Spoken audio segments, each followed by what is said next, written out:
Welcome, John Poelstra, to the lockdown sessions, and it's great to have.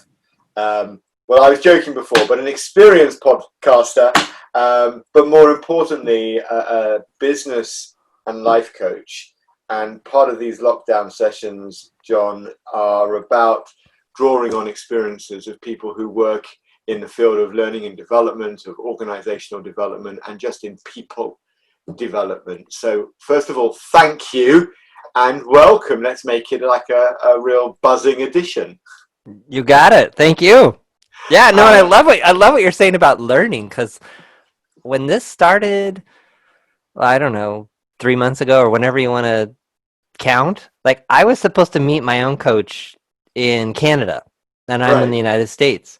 And so we couldn't meet in person. And so I said, wait a minute, could we convert this in-person thing into actual sessions over time? Because if there's any time to be learning and like living life and making the most of it, now is the time. Could we do that? And he said, yeah, sure. So we converted like an in-person into like 4 editions. So I was like meeting with him every other week, and yes, the learning just continued to multiply. Well, I've said before actually to people that I got a little bit insecure at the beginning when I started to read a lot of social media about if you don't write a book during lockdown, you've wasted your time. You should learn a musical instrument and get to grade 8. Learn 3 new languages. What was that about? I think it was I think it was a very natural, I'll call it a trap to fall into. I think I saw it a little bit myself. But I think there was, and I read a few articles on this too, where yeah, there was this notion of like, oh, we're gonna have all this time, but what wasn't factored into that was all of the chaos and uncertainty and social, like all the, not the current social unrest. I mean, that came later, but the the mental overhead that comes with, we have this thing that's bigger than we thought it was, that's actually a thing that some people said wasn't a thing, and now it's really a thing, and it might affect you and it might not, and you can't go to work and you can't go to school, and so we'll just do everything from home. Oh, don't worry, John. Apparently in April it just disappears like magic. You got the graph going in the wrong direction. But you're right. That concept. Someone was saying to me in a one-on-one the other day that it was like living through and walking every day through the change curve in life. You'd go out to the supermarket and you could see anxiety, shock, and denial all at play when there was no toilet paper or pasta on the shelves in the first few weeks, right? Right. And people needed to settle down. But my obsession for nearly 30 years of work has been in the world of learning. So I'm always looking to say, how do I move through this process and learn from it? Not to be patronizing, but Yes. how do I take something from a very challenging, mentally emotional, disturbing, deeply sad period of time, and to try and find something that I can learn and move forward with has kind of helped me be quite positive, to maintain a positive mental attitude when actually I don't want to look at the news and see how many people have died in Italy today compared to, I mean, they've got comparison charts. Mm-hmm. And how many people have died where? And although I get it, it's kind of macabre Yes. to Yeah. compare how many died there to there. Wow. So as someone who lives out of the US, who I know over the last couple of years, and we were introduced via a client through, Red Hat, their collaboration principle, bringing us together. I wonder what you're seeing, in the US. I know you as a positive person, someone with a sort of very positive mental outlook. What have you been observing in yourself, maybe in others, over this period? Well, I love that you see me as a positive person, and I would say that it's not something that comes naturally. Like it's Mm-hmm. something that I choose That's a big word for me these days too. Choose. It's something I choose and actively work on. And what I've learned actually in this time, I got to work on it first thing. I cannot start the day by looking out into the world to see what's out there and to see how bad it is or hope that it's not as bad as it was last night and then think that like I'm going to create a positive mindset or a positive approach to the day. That's like looking out to the day to say, hey, what are you going to be, or what are you already, how big is the dumpster fire out there, versus I'm going to create from inside what I want this day to be and who I want to be in it, and then take that into whatever is out there. In terms of what I've seen, I I think I went through a well, I feel like I went through more of a unique process than a lot of the people I know, which is I really enjoyed the first month or two of just seclusion. Oh, can't go anywhere. Oh, can't like there was there was no inkling of social obligation because there couldn't be. Like you just couldn't go anywhere, which was like great for me. Now, some family members that are more extroverted than me, total opposite. So I think I went through a lot of the folks that I knew were within the first week or two were really like, oh, this is horrible. What am I going to do? And I'm thinking, well, I had a little bit of my own freak out in the beginning, but then it was just like, wait, this is great. I don't have to go anywhere. I don't have to drive anywhere. I go to the store once every 2 or 3 weeks. This is great. And then it started to kind of wear over time. So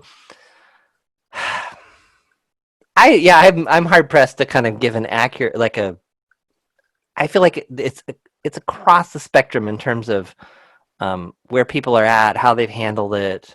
How does that get to your question? No, because when I'm listening to you, I hear a couple of things, and the first thing is, I know I've joked about it before with friends, even on some of these podcasts I've been doing. I've been physically and socially distancing for 28 years by choice. So the whole idea of remote work, like within the first month, I was like, if I see another article on how to work remotely, I'm going to poke both my eyes out. Right. This is like I did this for like 15 years. Like, what's the big deal? And then it was like, oh, this is a big deal. Wait a minute. I know. Okay. I was compelled to put out an infographic on how to remote work, aka 1995. So this wasn't new, and as someone who gets my extrovert energy from workshops, yes, I would miss some of that from being out and about, but actually I've converted that internally, so I still get the buzz of talking to lots of people and seeing people and being intimate with them even on screen. But actually I've lived my life as an introvert since at least since my 30s, not so much in my 20s.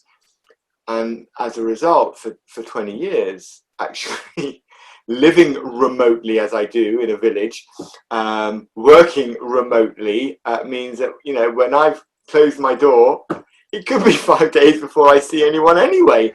So this wasn't new. And I joked at the beginning that it would be like the introvert would rise to the top. This was the rise of the introvert. And someone called me out on it and said, we're all ambiverts. And actually, I quite like that because they're right. Yeah, we're not one, or it's nothing so binary anymore, right? Mm-hmm. But to your point, I think the point you made right back at the beginning when you answered the question was important for me, because it was about you're not looking outside to govern what's going on inside. You look inside first, and that, I think you said, was the choice you made. You didn't go on CNN first thing in the morning, have a look at the headlines and think, wow, let's go and check that out on Twitter and get a bit more feed on that. And then suddenly you're so worked up by 9 o'clock. Actually, how are you meant to have a positive day when you're so miserable? Yeah, and just to be super clear, I'm really not that smart, so I learned all this the hard way. So you were entering CNN and Twitter.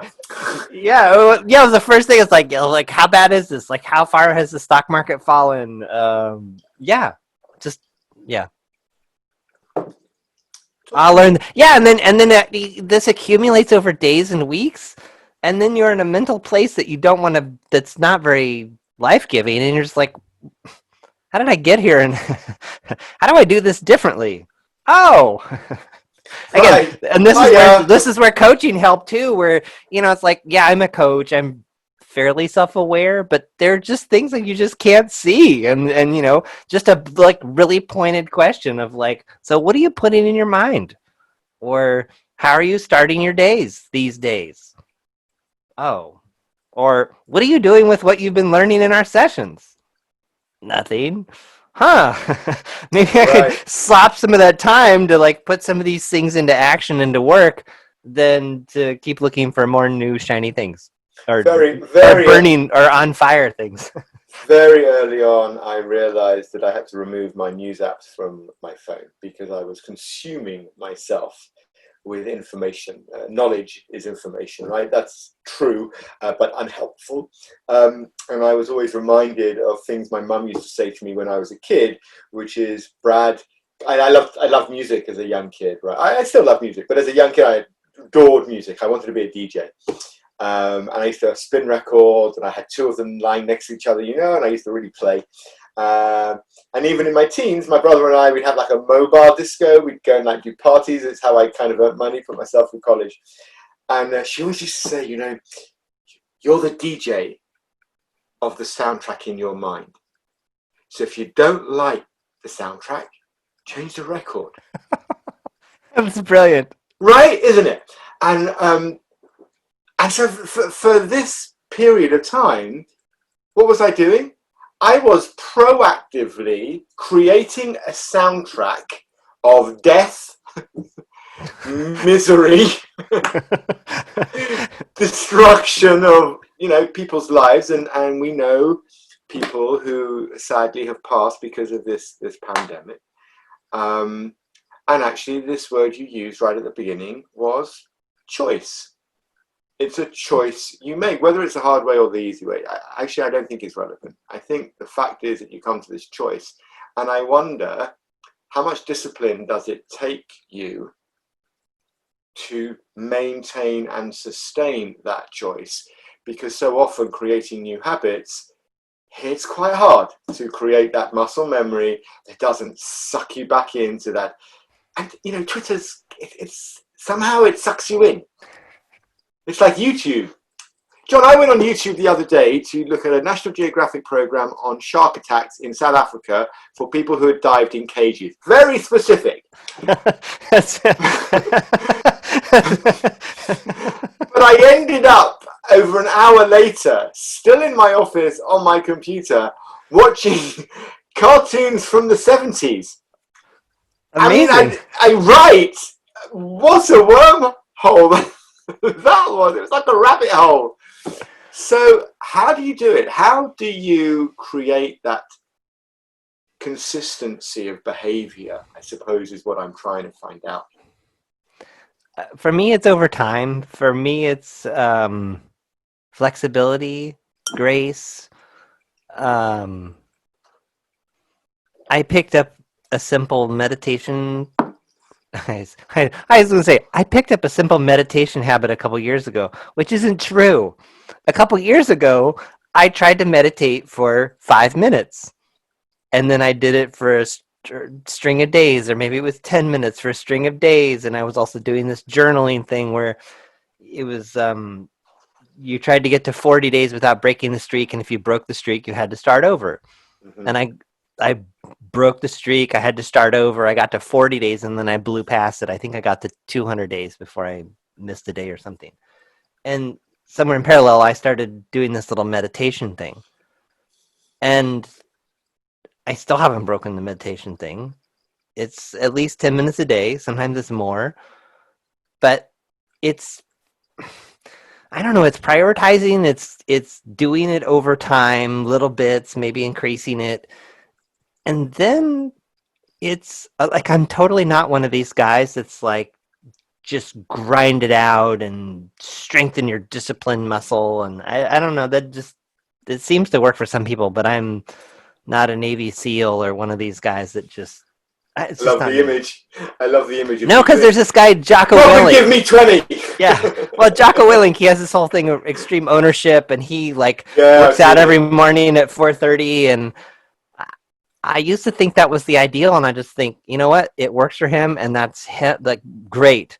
For me, I think it's learning to like surf the waves, the ebb and flow of like, is this serving me? Is this not serving me? Do I need to Yeah. choose something or not? And the other thing I've learned recently is sometimes I'm stalled and stuck and drowning because I'm not choosing. Like I'm stuck between like I don't know what to choose.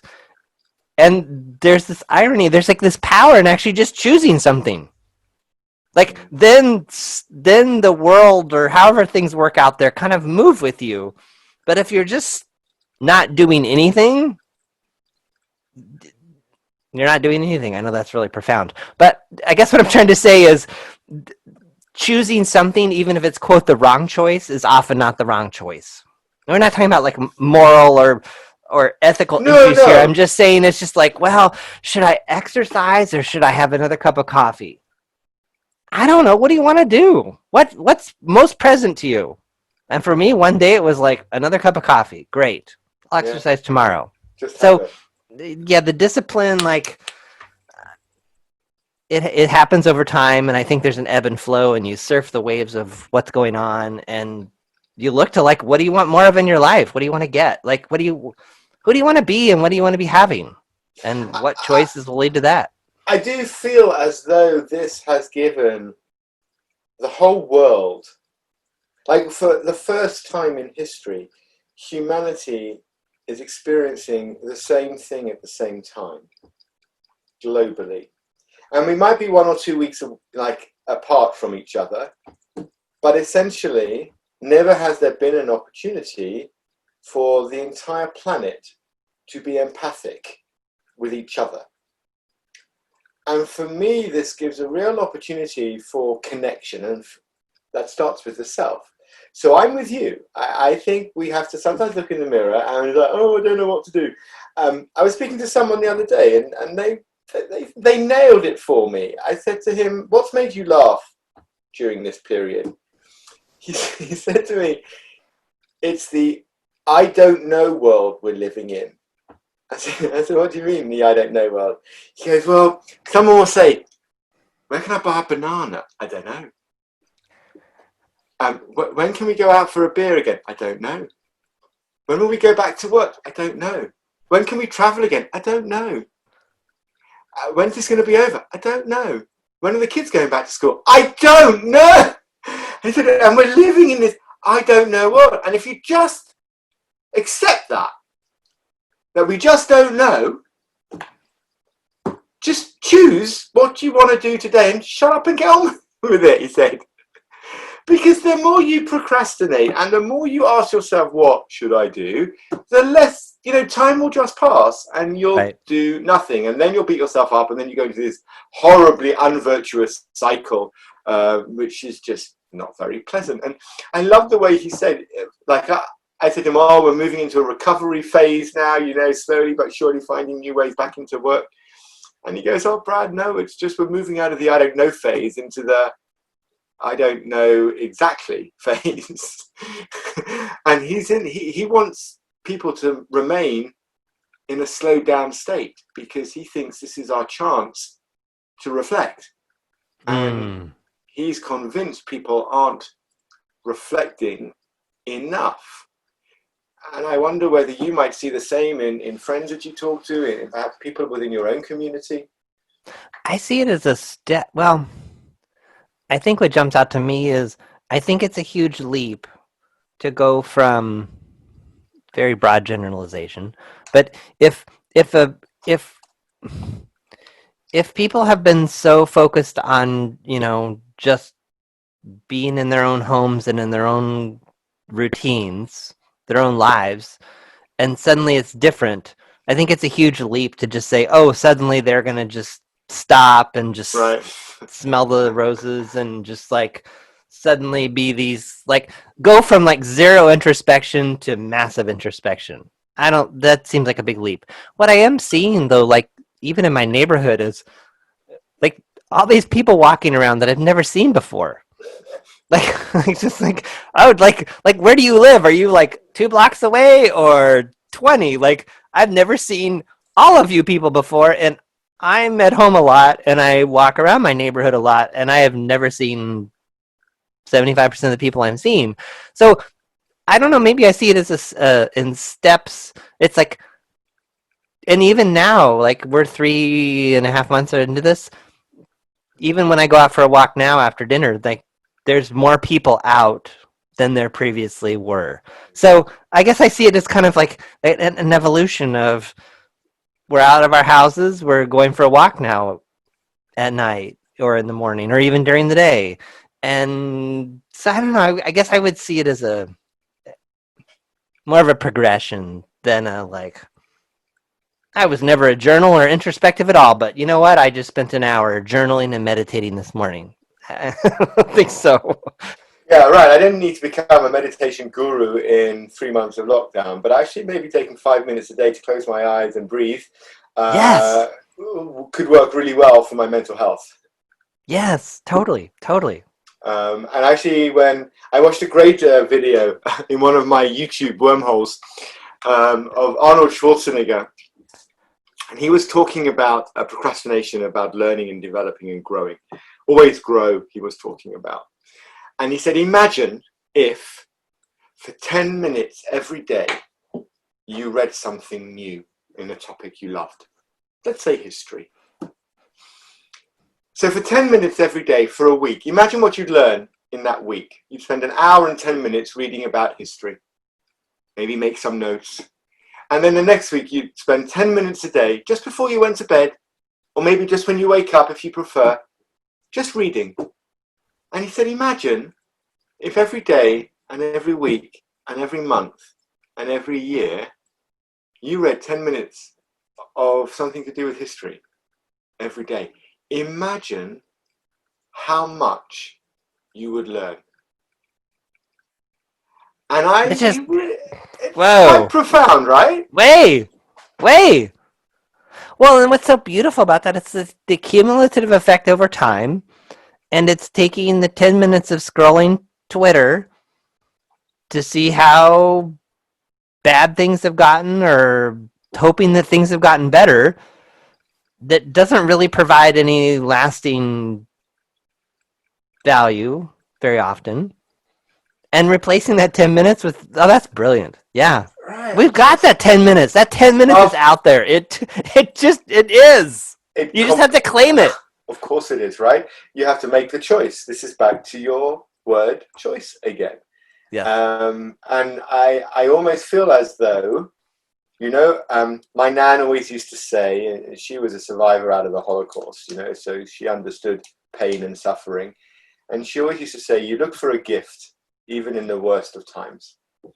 And maybe this is the gift of lockdown, right? It gives the time. And I know there are people listening to this who are single parents, or they're husbands and wives, or partners anyway. It's not so binary as that anymore, but partners with kids, young kids at school, living in apartments. The pressure's on. I live in a house with a garden in a rural location. I'm not struggling in lockdown, right? But I know that I've spoken to people who are living in apartments in the middle of Paris, with no balcony, and it's like 50-meter square apartment with 2 young kids. And I know that they might feel as though they can't find that 10 minutes. But I wonder whether part of what this whole process is doing for us is it's forcing our hand to say, can you claim that time? Here's your challenge, John. Find 10 minutes a day to meditate, or stop Yeah. telling me you want to.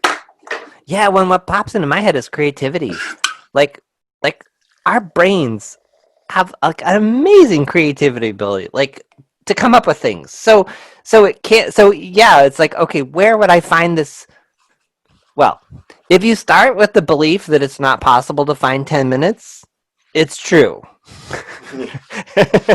if you Yeah, if right. you come from a place that says, I wonder where I could find 10 minutes, or I wonder how I could create 10 minutes, then like anything is possible. Is it wake up 10 minutes earlier? Is it uh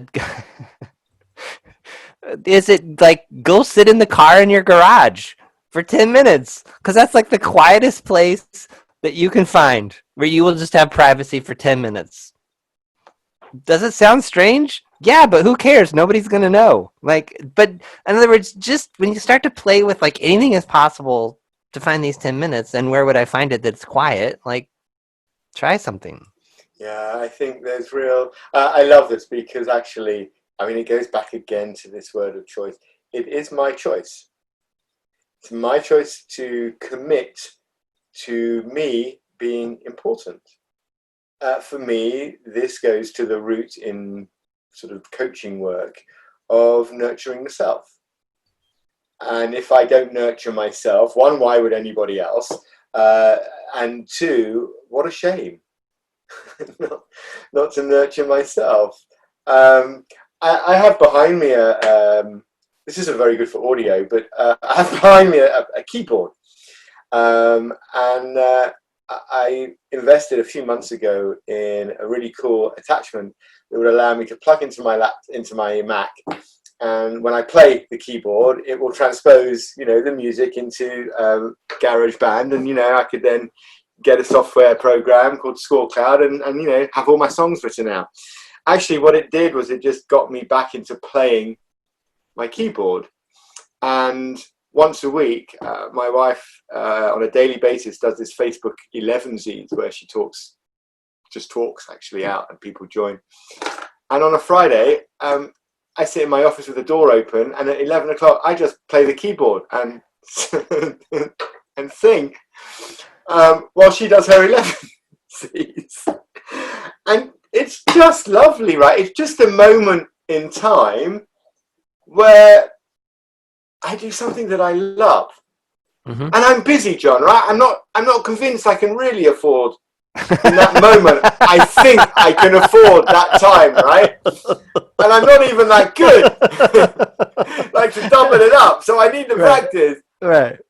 But it's this link of, isn't it? And this goes back to sort of, I guess, business and life coaching. Is how do you get people to tap into their passions?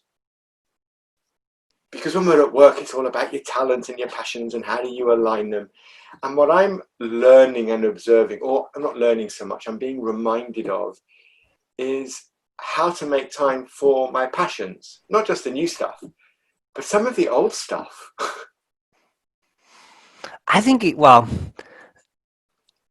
have to be open to the possibility. In other words, I guess I see stages here too. And I see it in my own work. I see it with myself.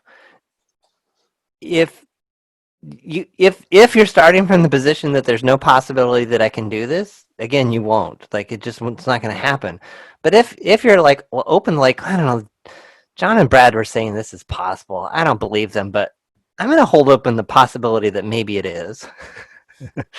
Then you can start to kind of walk down that path of like, how might I do this, or what might this be, or something I came across. Oh, well, it's actually what kind of launched me to the path I'm down, which is like, what if you just treat it like an experiment? Like, there's no failure in an experiment. You always learn something. If the experiment, quote, fails, you learn something that doesn't work. If it succeeds, you learn what. So it could be like, well, I don't even know what my passion would be, or what it would be, or what my outlet is, or what is my 10 minutes of keyboard. I don't know. Choose something today and try it for 10 minutes. Right. It won't kill you. It just. Well, unless, of course, you maybe think that you could inject maybe bleach on the inside.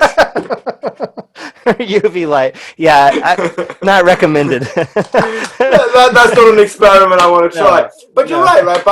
By playing the keyboard, actually, I learned something extra. I learned that my cat plays piano. And there you go. My 16-year-old cat would jump up, and the way he walked across the keyboard, it sounded very avant-garde, his music style. He got a lot of likes on Instagram when I put it out there. But it's the choice again, isn't it? It's yeah. And do you ever look backwards and go, you know what? Shouldn't have played the keyboard. That was such the wrong call. Like, have you ever had that? No. Of course not. I mean, I could do that with a lot of my decisions. I mean, a lot of poor decisions. Sure. Sure. But not those kinds of things which actually I do to nurture myself. And actually, I think it's also okay to try it and say that's not for me. You know, I Exactly. I It's an meditate, experiment. right? And I find 5 minutes a day for me. I use Insight Timer as an app. Yes. Yes, I love that. Yes. Yeah, I love the app too, and I use the bells to kind of bring me back into consciousness, and it allows me 5 minutes a day to focus purely on deep breathing. And a friend of mine in the village actually invited me to join an abundance group. It was a stuff that Deepak Chopra was doing. And you would like send it out to invite people around. And it was 21 days. And I said, actually, why not? I love his voice. And you'd have to do something, a little task each day. And then there'd come an audio recording would come through in the WhatsApp group. And it was a Deepak meditation.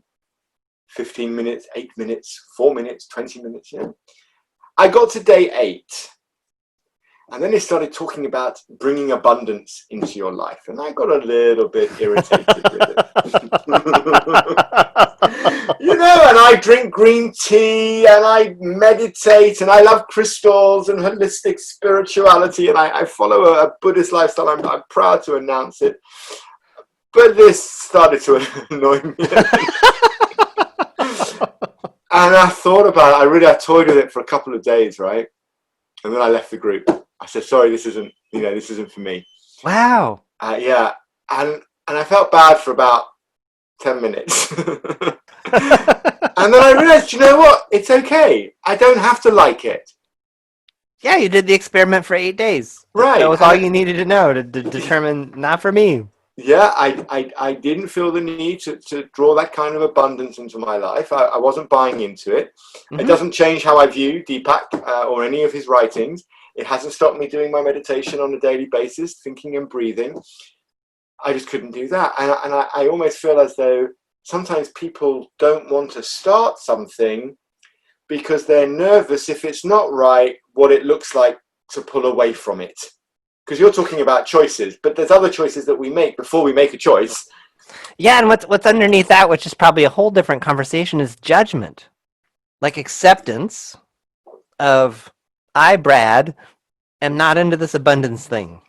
Full stop. Versus, I'm not into this thing and there's something wrong with me because all these other people are into it, and aren't you supposed to be grateful and have oh my gosh, what is wrong with me? I'm a bad person. Right. Like all the judgment. So that would be another place I would totally challenge people to look, is as you're going throughout your day, what are you critiquing and evaluating? And if you're, half the time or more than not, I catch myself doing it to other people. Mm-hmm. And when I catch onto that, I realize, oh my gosh, there's a whole bunch of going on inside of me too. Right. So, oh man, that's a whole nother place to go. Well, I think we've got our next episode lined up. Okay. I think we just stumbled on part 2. All right, there we go. Well done. Maybe we've come full circle, actually, because we started out, when I posed the question around learning and observing, you kind of said it's that word of choice. And actually, as we kind of maybe draw to a close in this, it's that choice that can lead ultimately to the judgment piece, which is going to be our part 2. Yeah, do you want to choose? And again, a choice, do you want to continue to keep judging yourself or judging this other person? And does that lead you to somewhere that is that ultimately beneficial to you, or in coaching speak, is it serving you? Right. Spoiler alert, no. But no. You've got to decide that and choose that yourself. Well, as you pointed out, you've learned the hard way. So, yeah. I can share lots of hard things with you, yes. and maybe part of that is the fun of these conversations, right? Because it's that other perspective of recognizing that we all have these frailties, right? And accepting them. Yes, precisely. And, there will come a point when we're no longer in lockdown, and I'm going to have to accept that I can't call this podcast a lockdown sessions anymore. It's a time-limited event, this whole process. No, then it'll be the unlocked session. Right, yes, or coming out of lockdown. John P., as you're in my phone, thank you so much for a really engaging and almost like an appetizer to part two, I which know. I actually am looking forward to already. Well, and this is, I mean, it's almost 9 o'clock my time and end of your day. So, this is the first thing I'm doing today. And I'm like so lit up and so, like, I don't know, you've made me laugh. You've made me think. Like, thank you so much. That was brilliant. John, we'll see you on part two. All right. Love it. Thank Take you, care. sir. Bye. Bye bye.